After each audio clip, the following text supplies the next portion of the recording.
नमस्कार, आप देख रहे हैं विकासनामा न्यूज। आपके साथ मैं हूं राशि। आइए खबरों की शुरुआत करेंगे। ग्वालियर से खबर, जहां केंद्रीय मंत्री और दिमनी से भाजपा प्रत्याशी नरेंद्र सिंह तोमर पहुंचे अल्प प्रवास पर ग्वालियर। नरेंद्र सिंह तोमर ने कांग्रेस पर किया तीखा जुबानी हमला। कांग्रेस को बताया रावण मानसिकता वाली पार्टी।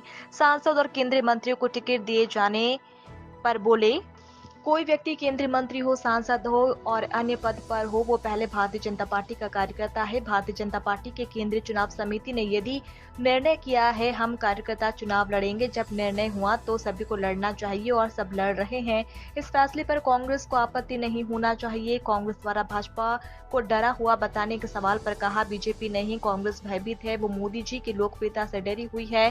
कांग्रेस के पास कोई मुद्दा नहीं है, इसलिए वो फालतू बातें करके अपना काम चला रही है। कमलनाथ जी द्वारा सरकार बनाने के दावे पर बोले, कमलनाथ जी कुछ भी कह सकते हैं, उनके बोलने की स्वतंत्रता है, लेकिन जब चुनाव का रिजल्ट आएगा तब देखना कांग्रेस कहां खड़ी होती है। कांग्रेस द्वारा केंद्रीय मंत्रियों को कुंभकर्ण मेघनाथ से तुलना करने पर कहा, कांग्रेस रावण मानसिकता की है। जो रावण मानसिकता के लोग होते हैं वो किसी से तुलना कर सकते हैं। जन आक्रोश यात्रा पर तंज कसा। कांग्रेस की यात्रा पूरी तरह से फेल है, कभी भी कहीं भी नहीं दिखाई दे रही है। आदमी भी दिख नहीं रहे, यात्रा भी कहीं भी नहीं दिख रही है, आक्रोश भी कहीं नहीं दिखाई दे रहा है। भाजपा के आगामी लिस्ट में क्या अन्य केंद्रीय मंत्रियों सांसदों को टिकट दिया जा सकता है के सवाल पर कहा, आगे देखिए क्या होता है, थोड़ा मंत्री और सांसदों को टिकट दिया है। कांग्रेस इसको लेकर तमाम तरह के सवाल कर रही है, क्या कहना है? पकड़ दिखा रहा हूँ, दिख रही है। बस कोई व्यक्ति केंद्रीय मंत्री हो, सांसद हो या अन्य पद पर हो, पहले वो भारतीय जनता पार्टी का कार्यकर्ता है।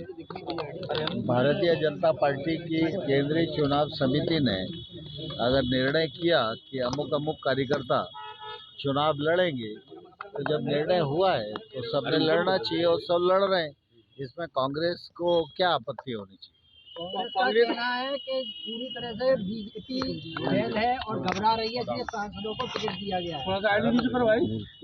मैं ये कहता हूँ कि कुल मिला के कांग्रेस भयभीत है मोदी जी की लोकप्रियता से, और इसलिए उसके पास कोई मुद्दा नहीं है, इसलिए फालतू बातें करके अपना काम चला रही है। जो तीसरी लिस्ट आएगी, जो फाइनल आएगी, उसमें जो और माना जा रहा है, जो स्थिति हुई थी उसमें बीजेपी घबराई हुई है।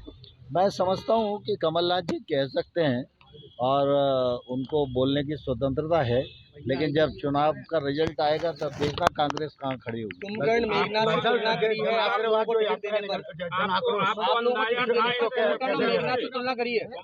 मैं समझता हूँ कि कुल मिला के जो रावणी मानसिकता के लोग होते हैं वो और किसी से किसी की तुलना कर ही नहीं सकते। जन आक्रोश जो यात्रा है कांग्रेस की, वो कह रहे हैं कि इससे बीजेपी घबरा रही है। जन आक्रोश यात्रा पूरी तरह फेल है, कहीं दिख नहीं रही है, आदमी भी नहीं है, आक्रोश भी नहीं है, यात्रा भी नहीं है। आपको टिकट मिलेगा, आपको जानकारी थी, जैसा आपको पता था वैसा आपका नाम होगा, क्योंकि ये आप भी करने वाले कर रहे थे, अचानक आपका ही नाम सिलेक्ट हो गया। आपको नहीं, स्वाभाविक रूप से हम लोगों को तो अंदाजा था ही। अच्छा, लेकिन पार्टी तो बात करती है ना, ऐसे थोड़ी है कोई। तीसरी लिस्ट आई, उसमें और भी लोग हैं क्या, कुछ केंद्रीय मंत्री या और भी आ सकते हैं? अभी थोड़ा आगे देखो।